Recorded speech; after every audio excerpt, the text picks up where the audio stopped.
जानवी आज बाहर से पढ़ाई करके अपने घर आ रही थी। वह बस सोच रही थी कि अपने घर जाऊंगी, अपने दादू से मिलूंगी, उनसे बहुत बातें करूंगी क्योंकि वह बचपन से ही हर बात अपने दादू से शेयर करती थी। वह अपने दादू के बहुत ही क्लोज थी, जितना वह अपने माँ बाप के भी क्लोज नहीं थी। जैसे जैसे उसकी ट्रेन आगे बढ़ रही थी, उसके मन में हलचल हो रही थी।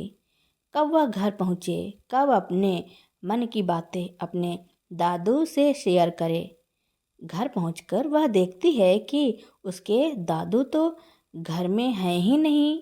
वह जोर जोर से चिल्लाती है, माँ माँ, दादू दादू, मैं आ गई, आप लोग कहाँ हो। यह कहकर जब जानवी अपने घर का गेट खोल रही थी, एक बूढ़ा जो कि वहीं गेट के पास फटे हाल अवस्था में एक सूखी रोटी चबा रहा था, शायद उसमें नमक लगा हुआ था। वह जानवी की आवाज़ सुनकर हड़बड़ाता हुआ उठता है और घर के पीछे बगीचे में चला जाता है, जिसे देखकर जानवी थोड़ी अचंभित हो जाती है।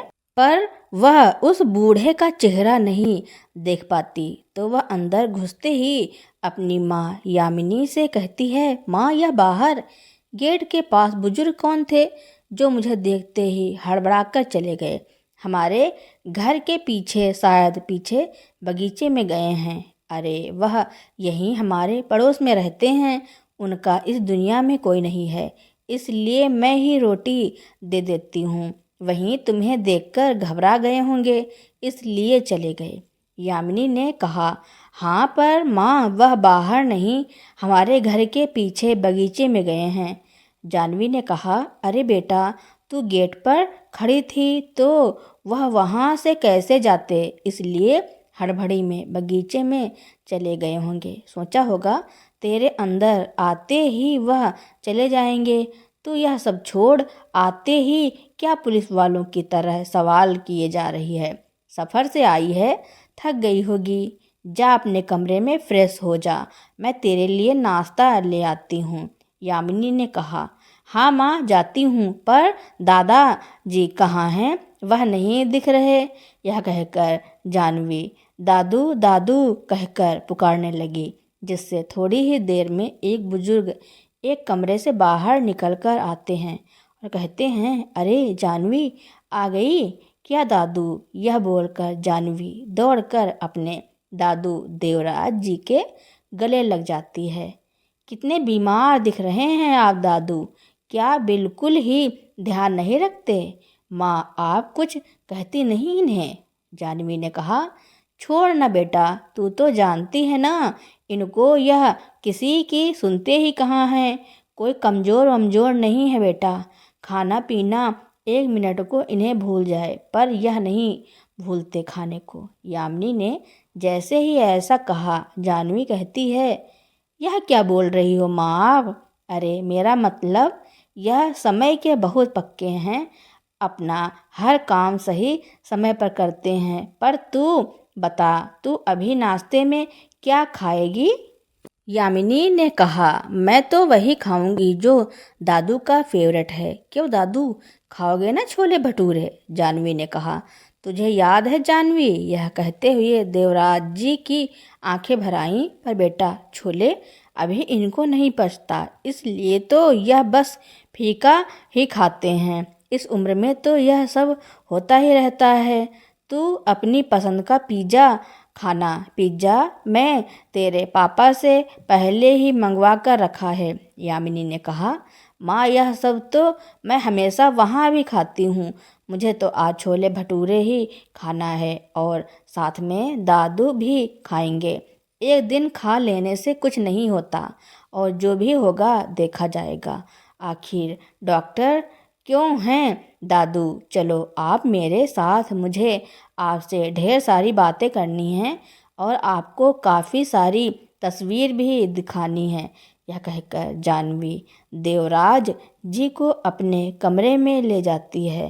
थोड़ी देर बाद यामिनी छोले भटूरे बनाकर ले आती है, पर वह एक कटोरी उठाकर जानवी को दे देती है, जिससे जानवी पूछती है, और दादू का, वह उनके मैंने टेबल पर ही रखा है, क्योंकि इतना गरम वह यहाँ हाथ में लेकर नहीं खा पाएंगे, उनके हाथ कांपते हैं। जाइए बाबूजी, आप वहीं टेबल पर बैठकर खा लीजिए, यहाँ मैं जानवी के साथ तब तक थोड़ी देर बात कर लेती हूँ। आखिर इतने दिनों बाद आई है मेरी बेटी। यह कहते हुए यामिनी देवराज जी को इशारे से वहाँ से चले जाने को कहती है। देवराज जी चुपचाप बाहर चले जाते हैं। इस पर जानवी यामिनी से कहती है, क्या माँ, आप भी ना कभी कभी बिल्कुल बच्चों जैसे बर्ताव करती हो। क्या होता जो दादू भी यहाँ बैठकर खा लेते। क्या बेटा, जब से आई हो दादू दादू ही किए जा रही हो। अपनी माँ के लिए तो जैसे फुर्सत ही नहीं है। मैंने भी तो तेरा इंतजार किया है, मेरा भी तो हक है तुझसे अकेले बात करने का। यामिनी ने कहा, अच्छा ठीक है बाबा। यह कहकर जानवी यामिनी के गले लग जाती है। अगली सुबह यामिनी सोई थी, पर जानवी कई सालों से नौकरी की, घर से बाहर अपने शहर से दूर है, तो उसे सुबह जल्दी उठने की आदत थी।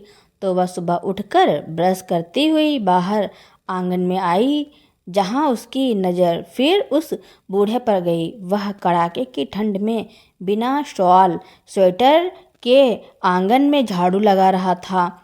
उसे जानवी ने पीछे से देखा और आवाज़ लगाई, जिस पर वह बुजुर्ग तुरंत ही मेन गेट खोलकर भाग गया। जानवी उसके इस व्यवहार से हैरान होकर अंदर गई और अपनी माँ को जगाया। क्या हुआ जानवी, तू इतनी सुबह क्यों उठ गई? तबीयत तो ठीक है ना तेरी? यामिनी ने कहा, हाँ मेरी तबीयत बिल्कुल ठीक है माँ, पर आप एक बात बताओ कि उस दिन जिस आदमी को मैंने आंगन में रोटी खाते हुए देखा था, आज वह इतनी सुबह हमारे आंगन में झाड़ू लगा रहे थे, वह भी बिना चप्पल, शॉल या स्वेटर के। क्या आप उन्हें रोटी के बदले में यह काम करने को कहती हैं? जानवी ने कहा, अरे नहीं नहीं, वह तो खुद ही करते हैं। उनका पूरा दिन कोई काम नहीं होता और वह बड़े खुददार व्यक्ति हैं। उन्हें किसी का एहसान लेना पसंद नहीं है। कहते हैं अगर मेरी दी हुई रोटी के बदले मैंने कोई काम ना दिया तो वह उन्हें भीख लगेगी, बस इसीलिए वह जबरदस्ती यह सब करते हैं। तूने उनको आवाज़ दिया, फिर वह कहाँ गए? जानवी ने कहा, पर वही तो, जब भी वह मुझे देखते हैं भाग क्यों जाते हैं। मैंने उन्हें आवाज़ भी दिया, पर वह सीधा मेन गेट खोलकर भाग गए। जानवी ने कहा, बेटा तू छोड़ना यह सब, तू जब से आई है बस उनकी जासूसी कर रही है। मैंने अभी कहा ना वह बड़े खुददार व्यक्ति हैं, तो हो सकता है तेरे सामने यह काम करने में उन्हें शर्म आ रही हो। तू उन्हें उनके हाल पर छोड़ दे, और इतनी ठंड में इतनी सुबह भी उठने की कोई ज़रूरत नहीं। कल से यामिनी ने कहा, ठीक है माँ, अगर ऐसा है तो नहीं पूछूंगी अब उनके बारे में। बेचारे जाने क्या मजबूरी रही होगी जो इस उम्र में यह काम करना पड़ रहा है। पर माँ, आप उन्हें एक स्वेटर और चप्पल तो दे सकती थी ना। इतनी ठंड है, वह इतने खुददार हैं जैसा कि आप कह रही हैं, वह तो खुद से तो मांगेंगे नहीं। जानवी ने कहा, उन्हें दिया था मैंने, पर वह नहीं पहनते, कहते हैं काम करते हुए गर्मी लगती है। यामिनी ने कहा, अच्छा दादू कहाँ हैं? वह तो सुबह जल्दी उठते हैं ना, अपने कमरे में भी नहीं हैं। जानवी ने पूछा, वह तो सुबह टहलने जाते हैं। यामिनी ने कहा, फिर तो मैं कल से मैं भी उनके साथ जाऊंगी। जानवी ने कहा। अगले दिन जब जानवी सुबह जल्दी उठकर देवराज जी के कमरे में जाती है तो उसे देवराज जी सोते हुए मिले। जब वह उन्हें जगाने गई तो देखा देवराज जी को काफ़ी बुखार है, तो जानवी उन्हें जगा कर कहती है, दादू आपको तो बहुत तेज बुखार है। जाह्नवी के इस बात पर देवराज जी हड़बड़ा कर उठ बैठते हैं। जाह्नवी से कहते हैं, अरे जाह्नवी, तू उठ गई? कितना बज गया? अभी तो 6 बजे हैं दादू। जाह्नवी ने कहा, हे भगवान, इतनी देर हो गई?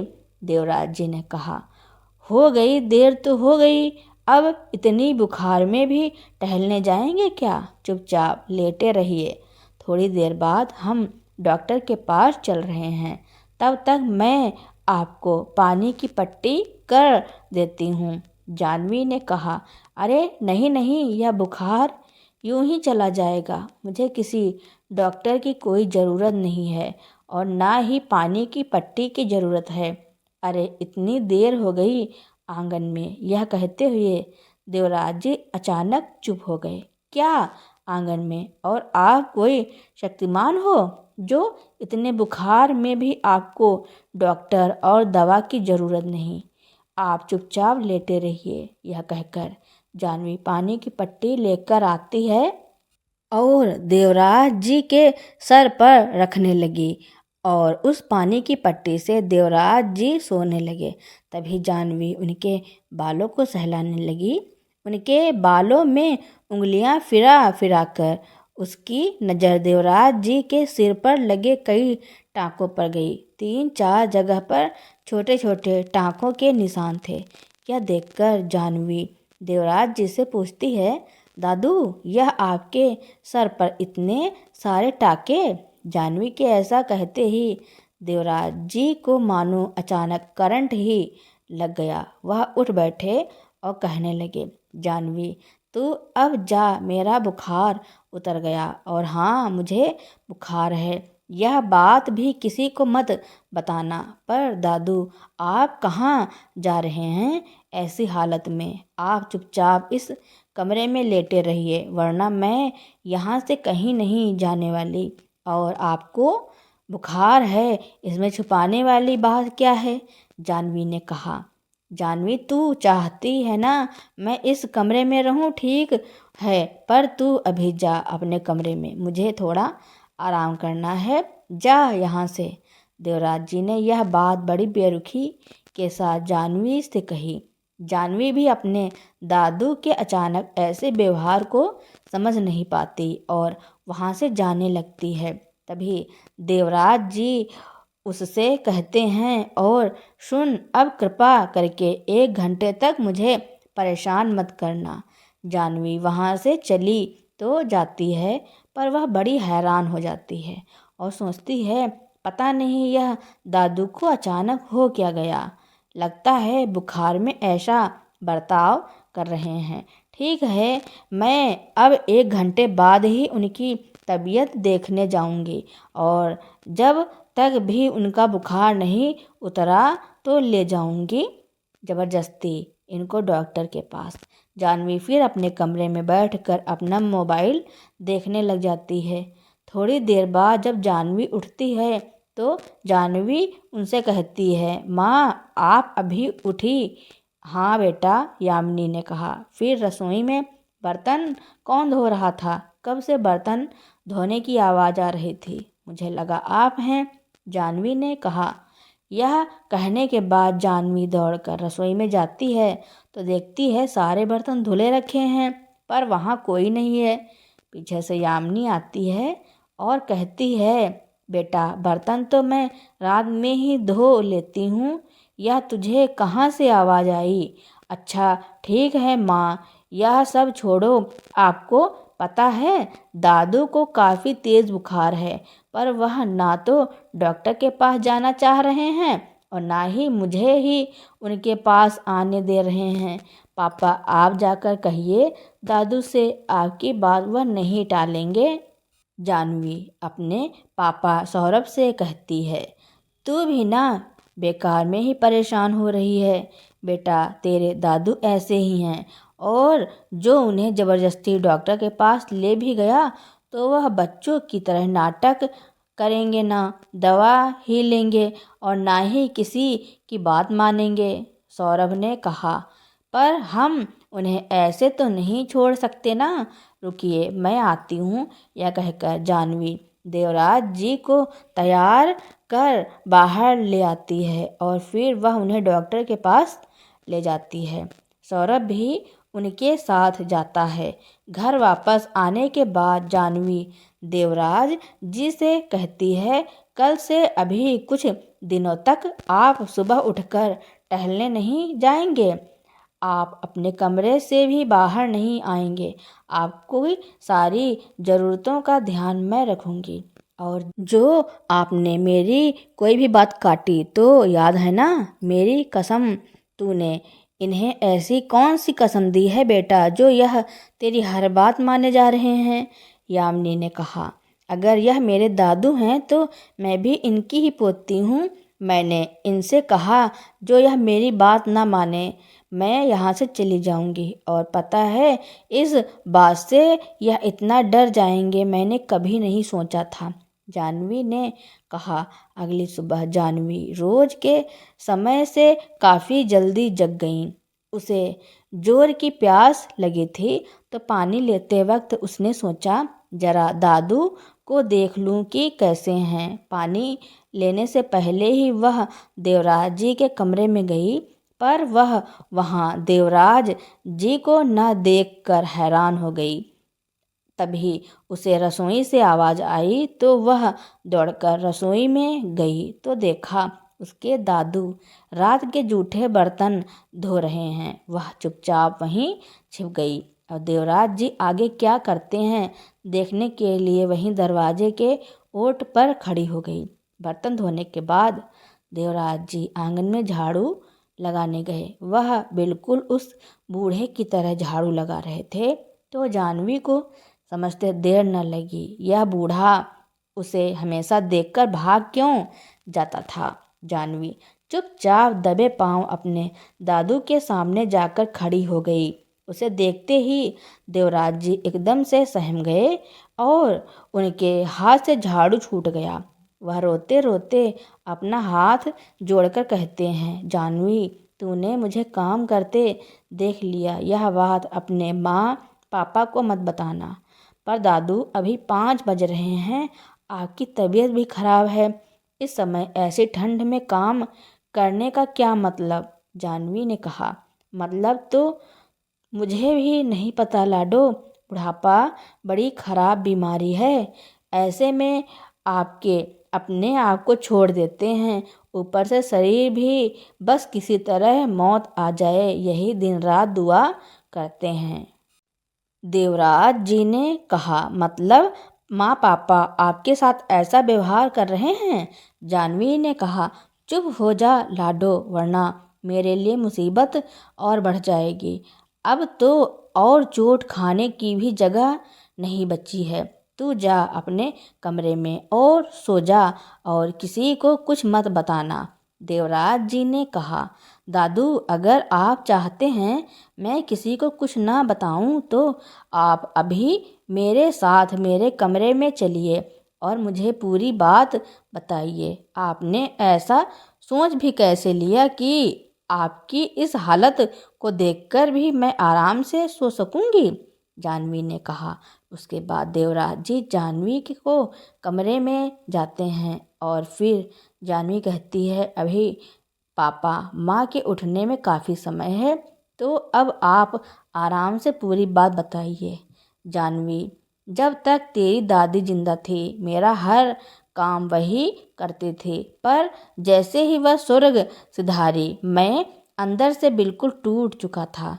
और क्योंकि मेरी दिमागी हालत ठीक नहीं थी तो मैं तन से भी अस्वस्थ रहने लगा। बस यही से मेरे बुरे दिन भी शुरू हो गए। सौरभ और यामिनी ने तो जैसे मुझे इंसान ही समझना छोड़ दिया। पूरे घर का काम मुझसे करवाते, बदले में सूखी रोटी और मार मिल जाता है। शुरुआत में तो मुझे यह सारे काम करने में काफ़ी समय लग जाता था, तो इस पर यामिनी मुझे काम खत्म ना होने तक खाना भी नहीं देती थी। एक बार की बात है, सुबह से दोपहर हो गई, यामिनी ने मुझे खाना नहीं दिया। मैंने जब पूछा, बहू खाना दे दो। जिस पर बहू ने कहा, कल से आपने पूरा काम खत्म नहीं किया, अब खाना तभी मिलेगा जब आप पूरा काम खत्म करेंगे। रोज रोज काम को लेकर बोलना पसंद नहीं। जिस दिन काम नहीं उस दिन खाना भी नहीं। फिर मैंने उससे कहा, बहू तुम्हें तो पता ही है कल मैं बीमार था, फिर क्यों बोल रही हो। इस पर सौरभ को गुस्सा आया और उसने अपने हाथ के चाय के कप को मेरे सिर पर दे मारा, जिससे मेरा सिर फट गया और खून बहने लगा। उन्हें लगा कहीं मैं मर ना जाऊं, इसलिए आनन फानन में सरकारी अस्पताल ले गए और टाँके लगवा कर ले आए। फिर तो यह आए दिन होने लगा, कभी कप तो कभी गिलास तो कभी बेलन चिमटा या थाली भी। पर इतनी मार और टाँके लगवा के भी जिंदा हूँ, पता नहीं किस जन्म के कर्म भोग रहा हूँ।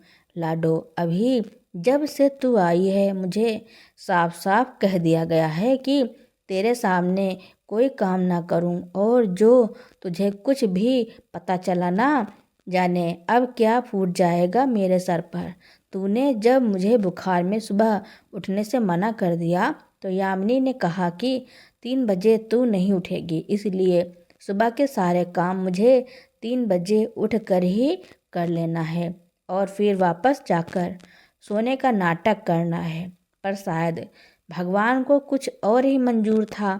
देवराज जी यह सब कहते कहते रो पड़े। पर दादू, आप इतना सब कुछ क्यों सह रहे हैं? आपका घर है, आप चाहते तो इन्हें निकाल देते और घर के बाकी हिस्से को किराए पर चढ़ाकर अपना गुजारा करते।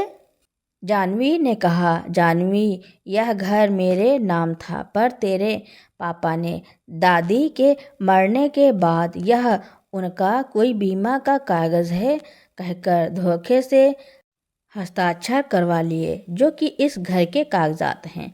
अभी इस उम्र में मैं कहाँ जाता कोर्ट कचहरी, जो मुझे समझ नहीं आती, इसलिए लाचारी में यह सब सहन कर रहा हूँ।